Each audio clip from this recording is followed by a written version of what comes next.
Bien, bueno, buen día a todos. Gracias por acompañarnos esta mañana. La entrevista del día, la charla del día va a ser sobre seguridad. Tenemos el gusto de contar con un amigo de la Fundación Libertad como siempre decimos, acaso una de las personas que más entiende de política de seguridad en el país, que es Eugenio Bursaco. Fue secretario de Seguridad del Ministerio de Seguridad de la Nación desde diciembre de 2015 hasta diciembre de 2019. Previamente fue jefe de la Policía Metropolitana de Buenos Aires y además fue diputado nacional por el PRO entre 2005 y 2009 y como dije al principio, es un gran amigo de Fundación Libertad y una persona a la que respetamos muchísimo. Gracias, Eugenio, por acompañarnos. De nada, Alejandro, un gusto estar con ustedes. La Fundación Libertad me acompañó a lo largo de toda mi carrera pública y privada. La verdad que siempre me han recibido, me han dado un lugar para poder expresar mis visiones, para poder charlar, con lo cual para mí es siempre un orgullo y una alegría estar en contacto con ustedes y a través de ustedes con la gente que los sigue, que sé que son muchos. Bueno, gracias. El único disenso que tenemos, ya sabés que vos sos muy hincha de River y yo muy hincha de Boca, pero después en todo lo otro estamos... Lo sé. Ustedes, vos y Gerardo, son los dos rosarinos que conozco que no son ni de Newell ni de Rosario Central y que, bueno, son de Villa Constitución, con lo cual sé que eso también genera una diferencia geográfica, pero bueno. Así es. Bueno, si te parece, Euge, nos gustaría escucharte un pequeño statement inicial, una pequeña ponencia inicial de algunos minutos comentándonos cómo en este contexto de pandemia que ha cambiado todo y que convulsionó todo, vos ves el tema de la seguridad ciudadana, y después tenemos muchas preguntas que ya han hecho algunos amigos y que tengo yo también para formular. Yo lo que te propongo es hablar... Lo que sí estamos teniendo un pequeño problema con tu conexión, Eugenio. No sé si ahí estás bien. No más de 15 minutos de qué y cómo estamos bien desarrolla esto en estos primeros 6 meses de gestión y cuál puede ser el escenario post-pandemia. ¿Te parece? Y después hacemos las preguntas. Me parece bárbaro. Lo que sí te digo, estamos teniendo un pequeño problema de tu conexión. Creo que... Fíjate, o es el micrófono o es la conexión. Déjame ver si cambia la conexión y se escucha mejor. Dale. Espérame un segundito. Sí, sin apuro, sin apuro. Mientras tanto, nada, aprovecho para decirles, para contarles un poco lo que viene en materia de agenda. Mañana vamos a tener al historiador británico Niall Ferguson a esta misma hora, mañana a las 12 del mediodía. Euge, ahí te escuchamos. Ahí cambié de Wi-Fi, a ver si se escucha mejor. Perfecto, ahí te escuchamos bien. Buenísimo. Voy a arrancar. Para mí es importante marcar el estado de situación al 10 de diciembre, cuando la actual gestión agarró el gobierno. Nosotros dejamos el gobierno actual la tasa de homicidios más baja de la historia desde que se envían los homicidios sistemáticamente en Argentina. De hecho, agarramos en el 2015 la tasa de homicidios en 7 homicidios cada 100.000 habitantes y la dejamos en 5. Esto, que parece algo muy técnico, significan unos 800 homicidios menos al año promedio que cuando subimos la gestión, y es más o menos la mitad, o un poco menos de la mitad, de lo que fue el periodo peor de la historia, que fueron los años 2002 y 2003, en términos de homicidios. Otros delitos también bajaron los robos comunes, poco, un 7% en esos 4 años de gestión. Es un delito que se subreporta mucho, con lo cual por ahí el mejor proxy para eso es el robo automotor, y los 4 años de gestión tuvimos baja de robo automotor. Esos son delitos securitizados, con lo cual hay números nacionales de compañías de seguros, y los 4 años bajó el nivel de robo automotor. Pero por ahí el lugar donde dimos la pelea más fuerte fue en la lucha contra el narcotráfico. Ese fue un poco un pilar de gobierno nuestro. Y ahí también tuvimos récord de incautaciones de marihuana, de cocaína, de metanfetaminas, número de detenidos. El promedio de las detenciones y la cantidad de detenidos aumentó con estudios que se hicieron en causas judiciales. Desarticulamos clanes familiares poderosos, ahí en Santa Fe con los monos, pero también en Salta con Delfín Castedo. Bueno, en muchos lugares metimos presos políticos y policías que eran corruptos y que ayudaban a los narcos. Digamos, se hizo muchísimo en esa área y la gente lo valoró. También en el combate a otras mafias, digamos, Pirata del Asfalto, qué sé yo, de todo. Por ahí el número más claro en este sentido es en la actividad del secuestro. Llegamos a la gestión con unos 300 secuestros promedios al año, nos fuimos con entre 30 y 40. Todo eso marca un foco en la gestión desde el nivel nacional y un trabajo conjunto con las provincias, y esto también quiero hacer hincapié porque es un diferencial que estamos viendo hoy en día, que fue generando resultados. Nosotros no nos desentendimos de los problemas del delito común con las provincias. Ahí en Santa Fe lo saben, pusimos más de 3.000 gendarmes a ayudar en seguridad ciudadana. En la provincia de Buenos Aires fueron 7.000 miembros de fuerzas federales. O sea, esto es más de un 10% de las fuerzas federales las pusimos a cumplir funciones de seguridad porque sabíamos que muchas provincias tenían crisis estructurales que necesitaban de esa ayuda. Y ese conjunto de tarea también con las provincias y esas iniciativas dieron resultados que generaron que en un contexto no necesariamente económicamente bueno, porque tuvimos 2 años y medio de los 4 con situaciones económicas negativas, los delitos bajaran sistemáticamente. Y una filosofía que para mí también es fundamental de apoyo a las fuerzas de seguridad. Nosotros llamábamos cuidar a los que nos cuidan, que era darles a las fuerzas y a los miembros de la fuerza un lugar de importancia en la sociedad, y esto tiene que ver con blanquearles el salario, hacerles accesible el crédito a la vivienda, al consumo, ayudarlos en todos los aspectos que tienen que ver con su rol social importante que cumplen las fuerzas de seguridad. Ahora bien, ¿qué observamos en estos primeros 6 meses y cuál puede ser el escenario post-pandemia para abrir el debate de fondo que viene después? Primero, que han habido aumentos de delitos violentos en algunos distritos importantes. Ustedes lo vieron en Santa Fe, en la etapa prepandemia, digamos, con una vuelta a los homicidios y sobre todo los homicidios por encargo y relacionados con el tema narco. Acá en el conurbano bonaerense hemos tenido los últimos 20 días 40 homicidios, que es un número muy elevado, digamos, ¿no? Con un recrudecimiento en la violencia, sobre todo en los ingresos a domicilios y en algunas situaciones, digamos, también de violencia doméstica. Lo segundo que se observa en estos primeros 6-7 meses de gestión es cierta desarticulación entre el nivel nacional y las provincias. Esto queda muy manifiesto en la pelea entre Bernie y las autoridades nacionales, pero también queda manifestado en otros delitos que a algunos no le dan pelota, pero que para mí son muy graves, como es la destrucción de los silobolsas, digamos, ¿no? El otro día escuchaba una alta fuerte nacional decir, bueno, es un delito provincial, nosotros qué tenemos que ver, decía, ¿no?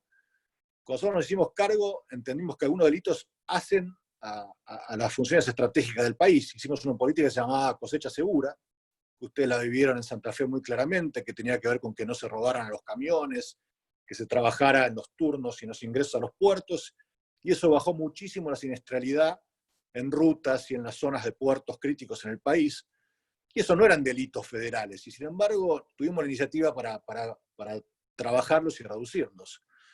Acá estamos viendo otro delito que también puede parecer un delito común, pero que hace al clima político, que hace también a la estabilidad de un sector crítico para el país, como el sector agroindustrial, y que sin embargo vemos reproducirse con poca acción y poca coordinación estructurada del gobierno nacional. En el tema narcotráfico, el problema también lo veo grave. Uno, porque hay una posición filosófica distinta. Las máximas autoridades tienen una visión legalizadora respecto al consumo y de menor énfasis a la problemática en general. Ello se tradujo en que desapareció, bajaron de nivel la Subsecretaría de Lucha contra el Narcotráfico, digamos, ¿no? Que es un hecho extraño, porque había sido inclusive creada en la gestión anterior de ellos, sin embargo le redujeron la relevancia. Y eso en un contexto que, a pesar de la pandemia y las dificultades para circular en el país, han empezado a ocurrir hechos que son, para mí, indicadores notables de deterioro. Y sobre todo uno que en todo el litoral, sobre todo, es crítico, que es el avance de los clanes y los carteles brasileros en la presencia en Argentina. Esto que ya veíamos bastante claro en Paraguay en los últimos años y también en Uruguay más recientemente, empezamos a tener uno tras otro indicadores de presencia aquí en Argentina que son un llamador de atención y tienen que ser un punto de inflexión para este gobierno. Les voy a mencionar 3. A principio de año hubo un intento de liberar presos por narcos brasileros presos en cárceles argentinas. El segundo elemento ha sido el de la detención de varios narcos extranjeros en colectivos argentinos. Algunos en las valijas llevaban fusiles ametralladoras adentro, digamos que es algo bastante extraño. Y el tercero, más reciente, con más impacto público, ha sido este intento de homicidio de un juez en Misiones, generado desde las cárceles. Hay que recordar que las cárceles han sido el núcleo generador de estos carteles violentos brasileños, y había se desarticuló un intento, digamos, de homicidio de un juez en Misiones que tiene que ver justamente con el accionar del primer comando capital, que es el principal grupo narco brasilero que tiene incidencia en la región. Yo les recuerdo que sobre el final de nuestro mandato hicimos un enorme operativo de desarticulación de armas que se triangulaban desde Europa y Estados Unidos, pasaban por Argentina e iban a Brasil a estos grupos narcos, y que tiene que ser un llamador, porque si uno no pone hincapié en esto, con el tiempo estas organizaciones se instalan en el territorio y traen con ellos unos niveles de violencia a los cuales no estamos acostumbrados en Argentina, ¿no? No quiero entrar en detalles, por ahí si quieren después en las preguntas les cuento un poco más, pero claramente son todos indicadores de cierto deterioro en este sentido. Entonces, como digo, estamos viendo algún aumento en la violencia, en el delito, estamos viendo menos foco y concentración en el tema narcotráfico, estamos viendo cierta desarticulación entre los niveles provinciales y nacionales, que inclusive se manifiestan entre sus conductores, ¿no? Y se hacen públicos, aún siendo el mismo partido político, ¿no? Esto, lo cual es otro llamado a la atención. Ha habido un cambio en el reglamento también, en el funcionamiento de las fuerzas, ¿no? Con una derogación de reglamentaciones internas y decretos en lo que hace el funcionamiento tanto de la Fuerza de Seguridad al principio, como más recientemente en las Fuerzas Armadas, digamos, restringiendo su trabajo en la zona de las fronteras. Esto es un decreto que salió, si no me equivoco, ayer o antes de ayer, digamos, ¿no? Y por último, un tema no menor, que es que si bien no hay una correlación directa entre situación económica y sobre todo delito violento, en todas las grandes crisis económicas argentinas, siempre que siempre que la crisis fue profunda, estoy hablando del año 95, el año 2001, 2002, 2003, el 2008 no tenemos datos porque Aníbal Fernández en ese momento hizo desaparecer los datos de seguridad, con lo cual no sabemos qué pasó, pero probablemente pasó algo parecido. Y probablemente en la crisis actual, el delito en general y el delito violento en particular aumentaron mucho, con lo que, además de un fenómeno que los economistas llaman histéresis, que es que por más que después la economía mejoró al año o al año y medio, el delito permaneció un tiempo elevado a niveles muy altos, a pesar de la mejora económica, digamos, ¿no? Con lo cual, pensando en el post-pandemia y viendo algunos indicadores que ya empezamos a ver, yo soy consultor de varios municipios, alguna provincia, y tengo miembros de mi equipo que están hoy como secretario de seguridad en varios lugares del país, y lo que me marcan es que los niveles de seguridad hoy están similares a los niveles prepandemia, o sea, de febrero, marzo, antes de la crisis, que hubo una reducción del delito al principio, a ese final de marzo y abril, pero que ya mayo y junio están registrando números similares a los de la crisis, digamos, a los previos de la crisis, aún con la gente limitada en su circulación y demás. ¿Qué quiero decir con esto? Que yo avisoro un segundo semestre más complejo desde el punto de vista de seguridad. Creo que la historia nos lo indica, algunos indicadores aislados, lamentablemente no tenemos números agregados, empiezan a marcar esto. Y si uno ve un contexto donde hay una relajación en los presos, digamos, con liberaciones de presos como hubo este año, donde hay una sacada de foco, digamos, del tema narco, que es un generador sobre todo de mucha criminalidad violenta, cierta desarticulación con las provincias, especialmente las más problemáticas, como puede ser la provincia de Buenos Aires. Todo eso me hace ser un poco pesimista respecto a cómo veo, cómo puedo ver la evolución de la inseguridad en los próximos meses en Argentina. Y me parece que requieren de en el gobierno nacional de tomar nuevamente un foco en este tema y una priorización que hoy no estoy viendo, digamos, ¿no? Es cierto que casi todo nuestro horizonte está puesto en la pandemia y en los efectos no deseados de la cuarentena en términos económicos, pero creo que un efecto que pronto se va a hacer muy visible va a ser el aumento en la inseguridad en la inseguridad general de los ciudadanos, lamentablemente, y me parece que si no se trabaja coordinadamente y con mucha foco y fortaleza con la fuerza de seguridad, el tema puede ser grave, como lo fue en el 2001, 2002 y 2003, donde tuvimos los niveles de inseguridad más altos de la historia en el país. Entonces, esta es un poco la introducción que quería hacer, Ale, para poner, digamos, como puntapié inicial de dónde estamos y hacia dónde podemos ir, para abrir la discusión a preguntas Sí, claro. y a una charla más de ida y vuelta.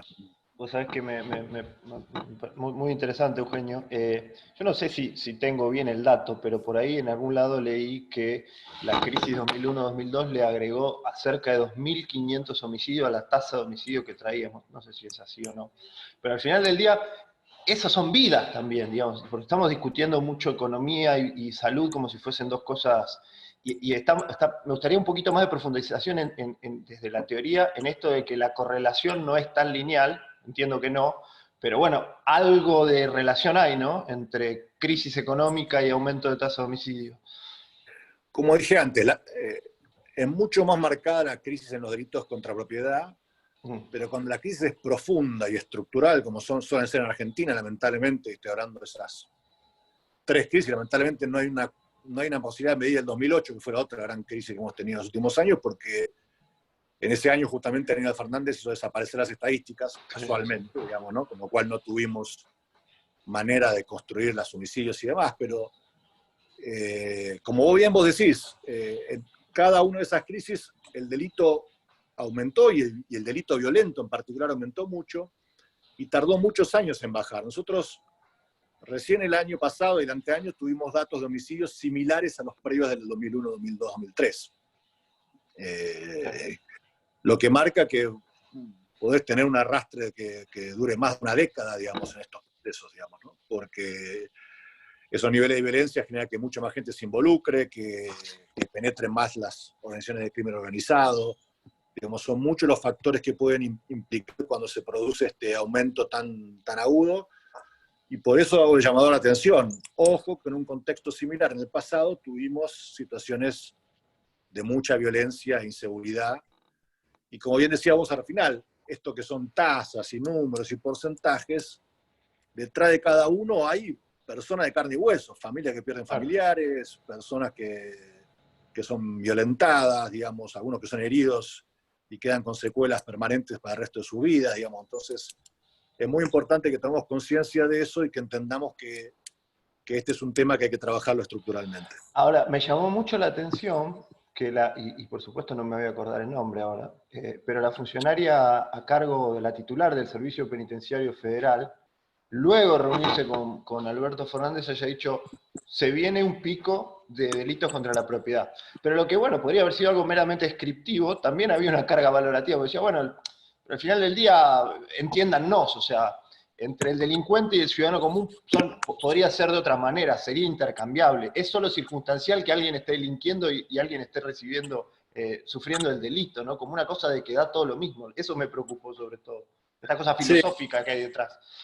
Yo creo que hay una diferencia de valores y de percepción del problema muy agudo. Nosotros, por ejemplo, una de las áreas que dimos mucha importancia y que casi desarticulado es la recuperación de prófugos. Cuando llegamos al gobierno nadie le daba pelota a ese tema, y entre los prófugos hay secuestradores, violadores, narcotraficantes, homicidas. Te podría hablar de casuística, de casos espantosos, digamos, de gente que nadie los buscaba durante años, digamos. Y recapturamos 10.000, no 200, 10.000 prófugos en 4 años de gestión, digamos, ¿no? Y yo estoy convencido que parte de la reducción del delito, sobre todo el delito grave, tiene que ver con eso, que las personas que cometen los delitos más graves las fuimos a buscar y los detuvimos, que además habían sido condenadas y que por alguna razón se habían escapado de la cárcel o no habían vuelto de salidas transitorias, etcétera, etcétera, etcétera. Y nadie los iba a buscar, digamos, ¿no? Yo creo que, como bien vos decís, hay una diferencia de percepción respecto a esta problemática. Y lamentablemente ahora, eso después tiene costos graves en la ciudadanía, en el hombre común, de carne y hueso que camina todos los días en la calle. Déjame convertirte esto que es bueno en una crítica constructiva y amistosa, pero cuando uno ve la gestión de Cambiemos, entre todas las cosas negativas que uno encuentra, sobre todo ceñidas a la macro, entre los puntos fuertes están los de ustedes. Mi pregunta es, ¿se hizo la suficiente bandera de haber bajado mucho el homicidio, de haber bajado mucho el delito, de haber hecho el cambio cultural que se le pedía en otras áreas, que sí se hizo en materia de seguridad? Digamos, ¿se vendió lo suficientemente bien eso? Que es una bandera, y esto siempre lo hablamos, Eugenio, no es una cosa de solamente la gente que tiene gran propiedades o cosas por el estilo, que además tiene grandes anticuerpos contra el delito, sino de la clase media y de la clase baja también que sufren delito. Y esa es una pregunta más para hacerle a ustedes, Sí. digamos, ¿no? Nosotros tratamos de comunicar mucho, de hecho, el ministerio lo lideraba una ministra que era muy pública, que era Patricia Bullrich, y la verdad que hacíamos bastante hincapié en presentar procedimientos, detenidos, de darle conocimiento al tema, a la ciudadanía en general para tratar de... y yo creo que eso fue valorado. Yo he visto encuestas y la gente valoraba realmente lo que se hizo. O sea, en su percepción real y en su vida real vio el cambio, digamos, ¿no? Por supuesto que los cambios en estos fenómenos tan complejos, además para consolidarse, llevan años, digamos, ¿no? Que es el temor que yo tengo ahora, digamos, que 4 años de un comienzo de cambio de lógica no sean suficientes para que esto se estructure. Cuando uno ve procesos similares en otros países, en España, en Estados Unidos, ¿no? Ve que llevaron por lo menos una década de consolidación para que se estabilicen los nuevos estándares y demás. Con lo cual, te tomo la crítica, pero por lo menos en lo que nos respecta a nosotros hicimos un esfuerzo muy grande para comunicar y para tratar de generar conciencia y lógica a este cambio actitudinal, y espero que algunas cosas permanezcan en el tiempo, ¿no? Como te dije antes, me sorprende que hayan bajado de nivel la subsecretaría de narcotráfico, pero bueno, espero que otras cosas permanezcan. El otro día escuché, justamente hablando de Ciro Bolsa, decían que bueno, que Cosecha Segura iba a seguir funcionando, y bueno, eso es uno de las tantas hechos de gestión que hemos tenido, y espero que las cosas buenas permanezcan en el tiempo, no importa quién gobierna. Claro. Sí, sí, eso es una política pública, algo que trasciende a gobiernos, digamos, sí, totalmente. En esto de Silo Bolsa, ¿qué opinas, Eugenio? ¿Son hechos aislados de vándalos? ¿Hay algo organizado? ¿El gobierno permite por visión? ¿Crees que hay una idea ahí de redistributiva que, bueno, al final del día está bien dañar un poco a los que más tienen? Estoy siendo paranoico, no sé. No, mira, el hecho incontrastable es la cantidad de hechos que ocurren y cada vez en lugares más disímiles, con lo cual las razones por las cuales las hacen pueden ser variadas, como decís vos, desde gente con resentimiento hasta algo más organizado. Lo que no puede hacer el Estado, me parece, es cuando hay algo sistemático y permanente que afecta al bienestar del país, porque en definitiva esas silobolsas tienen productos que se venden, que generan ingresos para el país, para la región, en impuestos, una cantidad importantísima de ingresos para el país, con lo cual debería ser una preocupación nacional tratar de evitar esta práctica, digamos, ¿no? Y darle respuestas a la ciudadanía. Es cierto que es un delito común, no federal, pero como dije antes, muchos delitos comunes nosotros los hemos abarcado porque creíamos que tenía trascendencia en el país, e inclusive muchos se desarrollaban en más de una provincia, con lo cual hay una responsabilidad del gobierno nacional de darle respuestas a estas cosas y ponerle investigación, hincapié para ver quién está detrás de ellas, digamos, ¿no? Yo creo que para mí hay un déficit de gestión en este tema muy marcado, sobre todo por la cantidad que viene ocurriendo recurrentemente en los últimos 2 o 3 meses.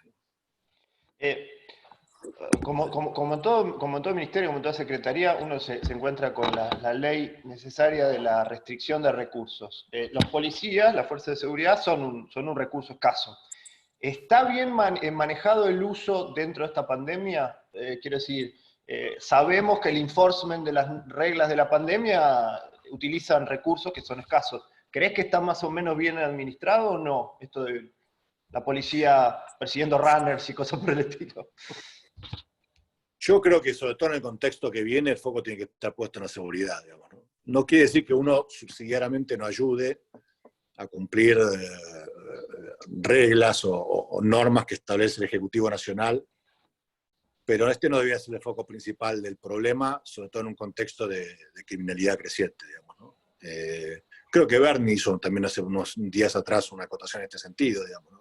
Dijo, no puedo tener a todos los policías chequeando permisos y demás, digamos, ¿no? Creo que hay otros funcionarios públicos que también tendrían que colaborar, digamos, que tienen funciones no policiales y que perfectamente pueden, con la ayuda de uno o dos policías, cumplir ese rol, personal de tránsito u otras cuestiones para cumplir estos controles. Me parece que el personal policial tiene que estar fundamentalmente concentrado en las funciones policiales. Y esto es extensivo a otras cosas. Por ejemplo, el hecho que de vuelta recrudezcan la cantidad de presos en comisarías hace que los policías también estén cumpliendo otras funciones que no son policiales, que estén cuidando presos o haciendo de guardia cárceles, digamos, ¿no?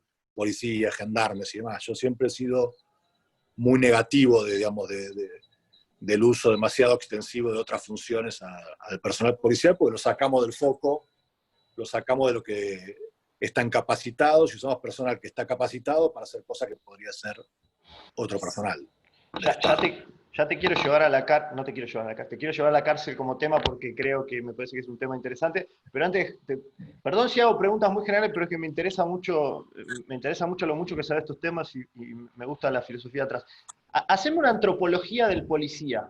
¿Qué tipo de policía tenemos hoy? Digamos, es un tipo más o menos bien, sabiendo que hay diferencias según las provincias, pero en general, son tipos más o menos bien pagos, más o menos bien capacitados, más o menos bien pertrechados, no muy cansados porque tienen que hacer adicionales en supermercados o en lo que sea. Es una pequeña antropología del policía. Varios puntos que marcaste que son importantes. El problema que tenemos con el policía hoy es que tiene que trabajar un sinnúmero de horas para poder llegar a un salario razonable en sus casas, digamos, ¿no? Y parte de esas tareas que realiza son ajenas a la función policial específicamente, digamos, ¿no? Hacen lo que llaman adicionales, horas cores, horas, se llaman de distintas maneras, que no necesariamente es cuidarnos a todos nosotros, sino es privatizar una función pública, digamos, del personal policial, digamos, ¿no? Porque no les alcanza con su salario. La segunda cuestión que es clave, que es que si bien ha mejorado su salario a lo largo del tiempo, nosotros hemos hecho mucho hincapié sobre eso, una parte de ese salario históricamente es pagado en negro, digamos, ¿no? Y esto también es un Estado que paga parte de sus empleados públicos en negro para tener menos cargas y demás. Nosotros en la gestión le dimos mucha bola a eso, porque eso afecta no solamente al personal en funciones, sino al personal retirado. Cuando vos le sumás cargas o tareas y no las haces remunerativas, el personal retirado termina ganando, como gana un porcentaje, lo que gana el salario formal del policía, termina ganando 30-40% en vez de 70 o 80 que debía ganar como retirado, digamos, ¿no? Entonces, todas esas prácticas fueron pauperizando al policía. El policía en el mundo es una persona típica de clase media, digamos, ¿no? Representante de la media del país, que tiene un salario medio, que tiene alguna capacidad mínima de ahorro, que tiene acceso a una vivienda propia, en la cual el Estado ayuda, digamos, por medio de créditos a conseguirla.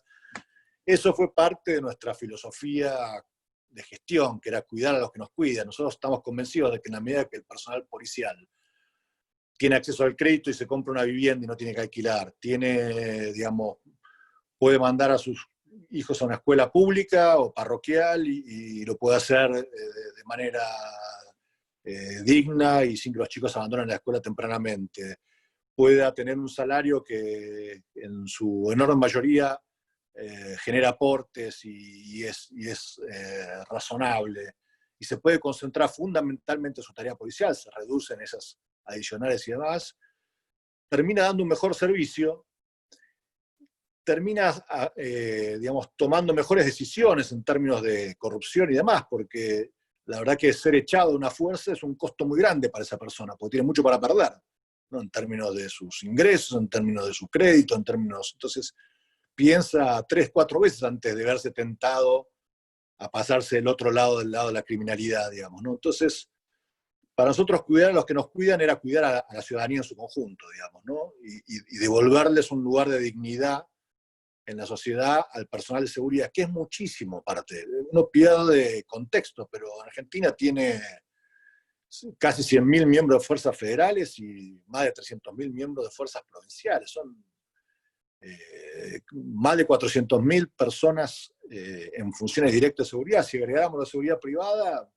no sé, superaríamos largamente el 500.000 de personas y familias y demás. Es un empleo muy importante, con lo cual darle un bienestar y dignidad a eso es, creo, una buena política para que eso después trascienda en mejores policías, más cercanos a la ciudadanía, que cumplen mejor su deber, digamos, ¿no? En definitiva, como yo siempre digo, es esa primera línea en el ejercicio del derecho y las libertades individuales que tiene el Estado con la ciudadanía, digamos, ¿no? Con lo cual, si esa primera línea funciona bien, muchos problemas se evitan, muchos, digamos, crisis se solucionan antes que escalen o antes que recrudezcan, digamos. Claro. Ahora sí, toco el tema cárceles. A uno que no sabe, que no es un experto como vos, le parece casi surreal que se pueda delinquir desde la cárcel. Uno dice, bueno, pero caramba, están en la cárcel, debería haber mecanismos que impidan que el delito organizado opere desde la cárcel. Por supuesto, la cosa es mucho más compleja, pero ¿cómo? ¿Qué hace que sea más compleja, digamos? Sí, para empezar, la cárcel, que podemos hablar filosóficamente cuáles son las funciones de la cárcel, pero desde el punto de vista criminológico, el efecto más grande que tiene es que inhabilita al delincuente. O sea, la persona mientras está ahí, es difícil que cometa un homicidio fuera y demás. Si uno no controla la operación de ellos dentro de la cárcel, esa función de inhabilitación deja de cumplirla, digamos, ¿no? Porque el delincuente, sobre todo el más organizado, el más complejo, puede seguir manejando desde las cárceles actividad criminal, digamos, ¿no? Por eso es importante tener dentro del sistema penitenciario equipos que trabajen sobre eso y que controlen justamente el accionar de estos delincuentes para que ellos no manejen el delito afuera de las cárceles. Si no, la cárcel se termina transformando en lo que los americanos llaman un safe haven, un lugar de protección, inclusive para los delincuentes contra otras bandas y demás. El fenómeno más claro es el de Brasil. Hoy el primer comando capital, o el comando vermelho, tiene su principal lugar de reclutamiento de la mano de obra barata y violenta en las cárceles. Entonces, ¿qué es lo que hacen? Como dominan muchas de las cárceles del país, les aseguran a las personas que están en la cárcel el bienestar de su familia fuera de ellas, a cambio de que esa familia cometa delitos y que esta persona tenga una alianza permanente cuando salga de las cárceles y siga cometiendo delitos y trabaje para ellos. De esa manera, organizaciones de 100 personas pasaron a ser organizaciones de miles de personas, ¿no? Y poner realmente en jaque la seguridad pública de Brasil. Por eso es clave darle seguimiento a estos temas en las cárceles, porque si uno no controla esto, vemos que desde la misma se pueden establecer crímenes aberrantes. Esta última banda que iba a matar a un juez en Misiones operaba desde la cárcel de Seiza en el Gran Buenos Aires, digamos, ¿no? Entonces, es clave poder investigar y seguir, digamos, la tarea y generar restricciones para que esto no ocurra. Por ejemplo, no hay que juntar dentro de la misma cárcel personas que tienen perfiles o formatos delictivos similares, porque si no es bastante probable que se alineen, digamos, y cometan delitos fuera de ellas, digamos. ¿Y Batallón Militante qué era? ¿Era una organización protodelictiva, digamos? ¿O una protoorganización delictiva? ¿O era una intentona partidaria de sacar algún beneficio político? Bueno, qué sé yo, ¿no? Porque es raro, ¿no? Es raro que un partido claro, político haga un grupo militante dentro de cárceles. Pero los presos votan, una cosa que mucha gente no Sí, sabe, eso es así. es que los presos votan. En la última elección, en las elecciones en las cárceles, el Frente de Todos ganó 80-20 la elección, digamos, en las cárceles. Con lo cual, no sorprendió a nadie eso. Pero... Con lo cual, digamos, no me parece extraño que hagan política ahí, o sí me parece extraño porque me parece, no sé, raro, digamos, ¿no? que promuevan como una cultura, digamos, digamos, organizacional dentro de las cárceles. A mí me parece bien que se trabaje en la reeducación, la resocialización, en todo aquello que pueda contribuir para que las personas que pasan por el proceso de perder la libertad, cuando la recuperen, puedan contribuir y puedan insertarse en el mundo laboral. Todo eso es positivo, y creo que hay muchas iniciativas en Argentina en ese sentido piolas y que muestran resultados y hay que apoyarlas. Ahora, mezclar lo político con lo delictivo y demás no me parece una buena herramienta ni algo, digamos, como generar una especie de subcultura, digamos, del delito y demás, me parece algo triste. También pasó con las barras bravas, ¿te acordás que había como las barras ante el Mundial de Hinchadas Brasil, que Unidas. después hinchadas unidas? O sea, no me parece bueno asociar la política a lo delictivo, digamos, ¿no? Me parece que genera un mensaje contradictorio para la sociedad, digamos, genera un metamensaje que no es positivo, digamos, ¿no? Vos venís advirtiendo desde el primer momento el fenómeno del narcotráfico creciente en Argentina, creciente en nuestra provincia, en nuestra ciudad Rosario. Es cierto que a la sociedad nos resulta incómodo el tema, preferiríamos que no exista, preferiríamos pensar que está exagerado. Hoy, dado el status quo de esto que ya está bien instalado, ¿cuál crees que puede ser, bueno, vos lo mencionaste, cuál crees que puede ser el próximo, el next level, digamos, el próximo paso en este periodo, en esta cosa medio de degradación que la que nos está llevando el narcotráfico? Yo soy convencido que la mejor política contra el narcotráfico es desestructurar el negocio. Es un negocio criminal ilegal. Cuando uno lo hace más desestructurado y más caro, tiende a tener menos incidencia en los países donde eso ocurre. Cuando uno deja que ellos operen y operen con más impunidad y demás, más actividad y más violento esto se genera. Nuestra política tuvo que ver con eso, con desestructurar bandas, con hacerlo económicamente no viable. No por nada desaparecimos los listados de origen de la droga en Europa. O sea, Argentina estaba históricamente entre los primeros 5 lugares de salida de droga que llegaba a Europa y nosotros desaparecimos. Y lamentablemente algunos países alrededor nuestro aumentaron. Brasil aumentó significativamente, pero también Uruguay y demás. Yo soy convencido que ser laxo en esta política termina afectando la vida diaria de las personas en los países donde uno es laxo, digamos, ¿no? Y el temor que yo tengo es que si volvemos a una estrategia de laxitud y de mirar para otro lado y de no preponderancia a este tema, las bandas criminales que operan en la región encuentran en Argentina un lugar más propicio para operar, digamos, ¿no? Por eso marqué hace un rato estos 3 hitos de este año, digamos, de las bandas brasileras operando en territorio nacional, digamos, ¿no? Yo creo que son como llamadores de atención. Cuando uno mira la evolución histórica argentina del narcotráfico, también ves llamadores de atención, también ves el asesinato de Unicenter, la presencia de, digamos, son todos como indicadores que marcan cómo va progresando el negocio criminal y cómo el Estado va teniendo cada vez más dificultades para actuar contra eso. Entonces, ¿cómo puede evolucionar negativamente? Y bueno, una de las maneras que puede evolucionar negativamente es que bandas criminales más organizadas, como intentaron en su momento los carteles mexicanos en Argentina, empiecen a operar, y quienes están más cercanos a nosotros hoy en día son los carteles brasileros, digamos, y es creo que yo donde tenemos que tener especial foco para que no prosperen y no se afinquen territorialmente acá, como le pasa a Paraguay, donde una parte entera del país, en el noreste, está dominado por estas bandas criminales. Ahora, es desalentador que no sea el tema. Digo, a ver, intentaron asesinar a un juez en Misiones. Debería tener una relevancia. 14 balas en la casa de Bonfatti, me acuerdo, está bien, fue justo un partido Argentina-Perú, pero ni siquiera fue el tema de la semana. 14 balas en la casa de un gobernador. Intentan hacer, o sea, algún día van a matar a un juez, algún día van a matar a un legislador, algún día van a matar a un gobernador, digamos. No sé, digo, la sociedad argentina tomará nota de que tiene un problema de narcotráfico cuando haya gente colgada de los puentes como en México, no sé.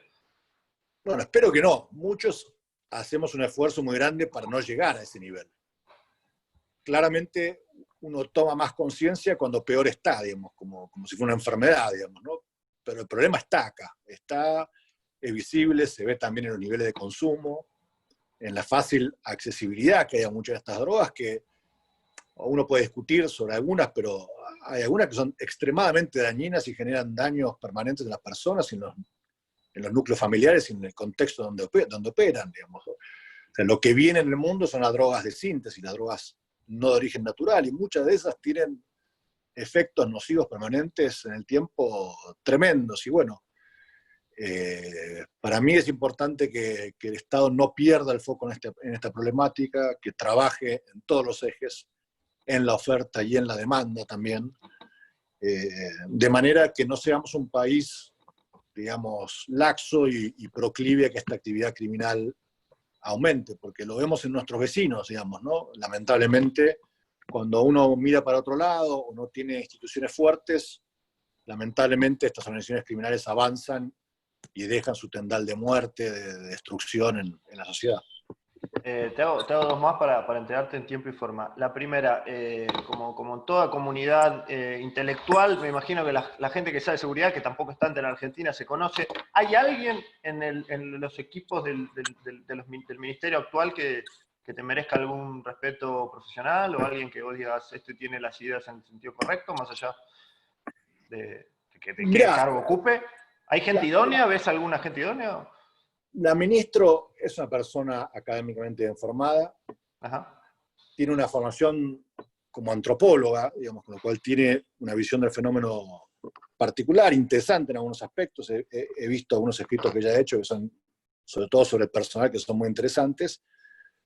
El problema de este tema también es la experiencia práctica y la aproximación filosófica al problema, digamos, ¿no? Que vos lo marcaste. Digamos. Si yo tengo una visión de que el problema de seguridad es un problema que no se trabaja desde la fuerza de seguridad y desde el sistema penal, es muy difícil que encontremos respuesta desde ahí a esta problemática. Si solamente reducimos el delito cuando tenemos una sociedad igualitaria y demás, podemos esperar muchos años en Argentina para tomar políticas en este sentido, digamos, ¿no? Y este ha sido siempre un punto de conflicto que he tenido con las visiones más solamente sociales de la problemática, digamos. No que no tenga que ver lo social, digamos. Claramente una economía que crece y una sociedad más igualitaria genera marcos de seguridad mayor para la comunidad. Pero no es la única forma de trabajar esta problemática. Y hay experiencias en el mundo muy marcadas en este sentido. Y aún países que tienen un estado benefactor muy grande, como puede ser Alemania o como pueden ser los países nórdicos, le dan mucha importancia al delito violento y tienen políticas de seguridad seria en este sentido, digamos, ¿no? Entonces, me parece a mí que ella es una persona que tiene una mirada, tiene una visión de esto. No sé cuánto conocimiento práctico o lógica tiene para armar esto. Yo respeto mucho a Diego Gorgal, que es una persona que arrancó trabajando con nosotros y que trabaja más cercano al peronismo. Lamento que no haya sido ministro, se lo mencioné en su momento como potencial ministro de Seguridad de la Nación. Creo que hubiera habido mayor continuidad en muchos aspectos de políticas si él hubiera estado ahí, pero bueno, es una persona que yo respeto técnicamente y demás. Y bueno, ustedes en Santa Fe tienen a Marcelo Saín, que es una persona que sabe, digamos, uno puede tener visiones distintas en algunos aspectos, pero es una persona que es técnicamente formada.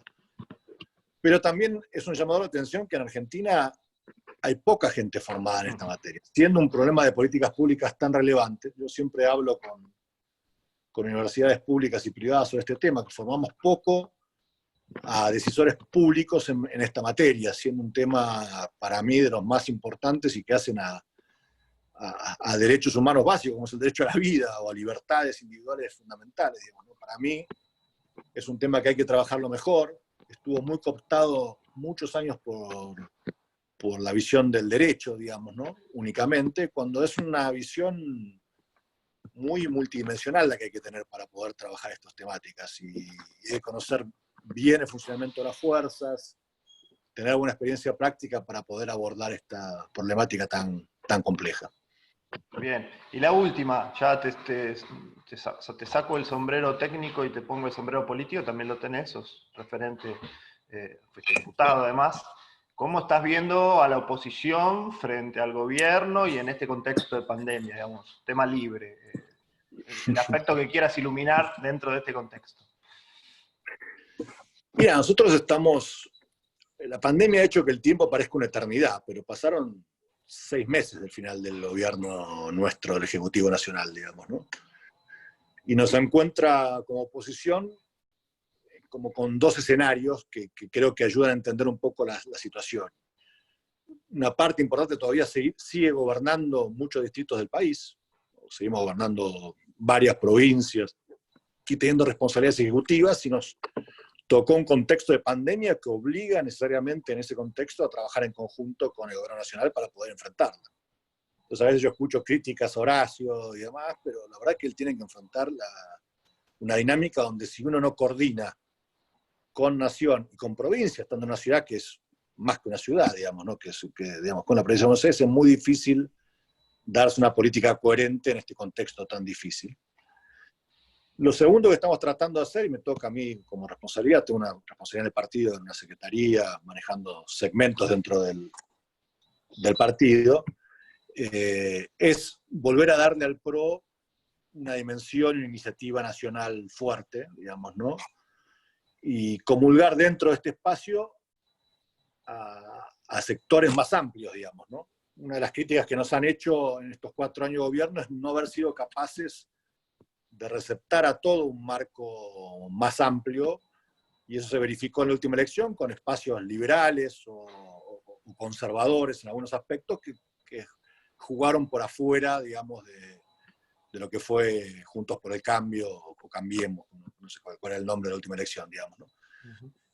Yo creo que eso es un llamador de atención, que nosotros tenemos que ser en este momento amplios para receptar visiones cercanas, pero que pueden tener diferencias en lo económico o en lo social o en algunos tipos de valores, para poder seguir creciendo y ser una opción real en el corto y mediano plazo.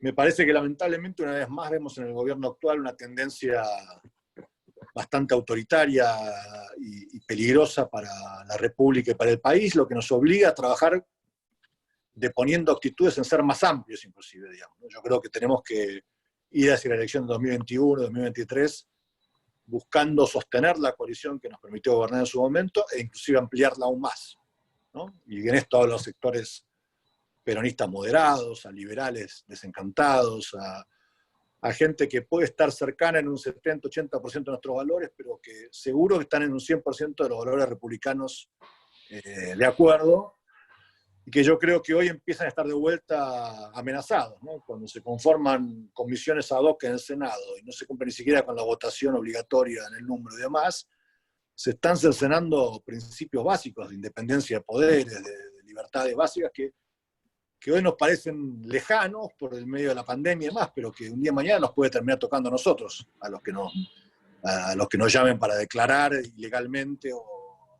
demás. Entonces, uno ve un lento pero permanente avance sobre las instituciones, y es nuestro deber marcarlo y hacerlo entender, porque está en juego valores básicos de la democracia, digamos, ¿no?